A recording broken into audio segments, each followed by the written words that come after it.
After the UK last week, New Delhi has carved out a major trade deal with the European Union this week when the two sides announced the formation of Trade and Technology Council to enhance cooperation at multiple fronts.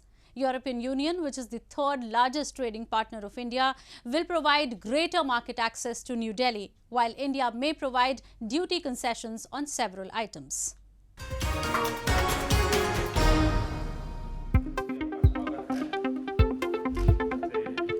In a major breakthrough in European Union and Indian relationship, the two sides agreed past week to set up a Trade and Technology Council to step up cooperation. Ursula von der Leyen, the president of European Council, was in Delhi this week to provide a further impetus to the bilateral ties, and her visit turned out to be fruitful with the setting up of the body.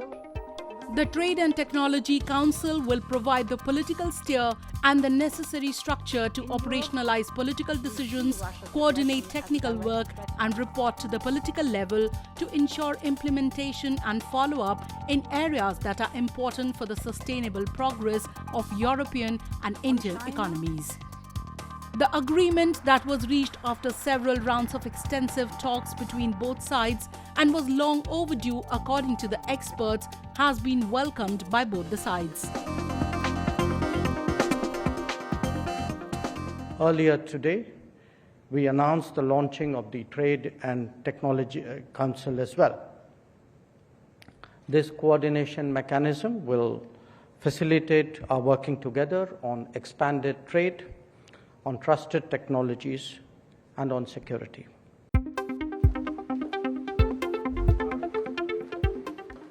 This is the first time India has agreed to set up such a Trade and Technology Council with any of its partners.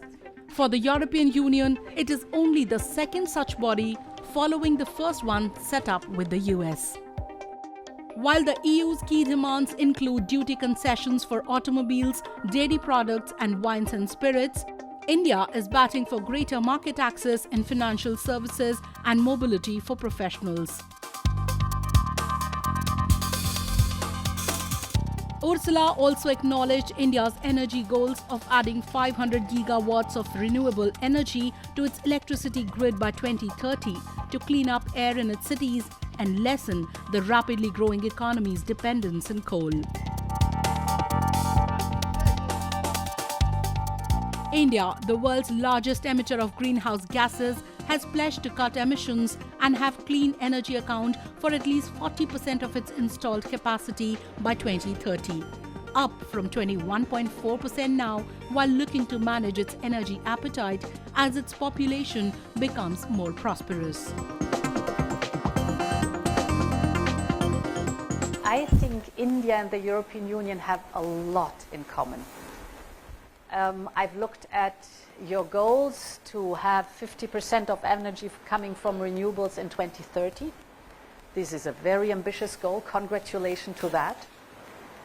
We share the idea that we really have to look into solar energy, wind energy, biomass, hydropower, green hydrogen, a big topic, geothermal. So these are the ingredients for success. Both sides also committed to strengthen their partnership and deepen bilateral cooperation with a focus on upholding the rules-based global order, supporting economic recovery, fighting climate change, and charting the digital transition. India is already a key strategic partner for the European Union. The 27-member European Union is India's third largest trading partner, accounting for close to $66 billion worth of trade in goods in 2020, or 11.1% of total Indian trade, after China at 12% and the US at 11.7%. The European Union is the second largest destination for Indian exports, 14% of the total after the US.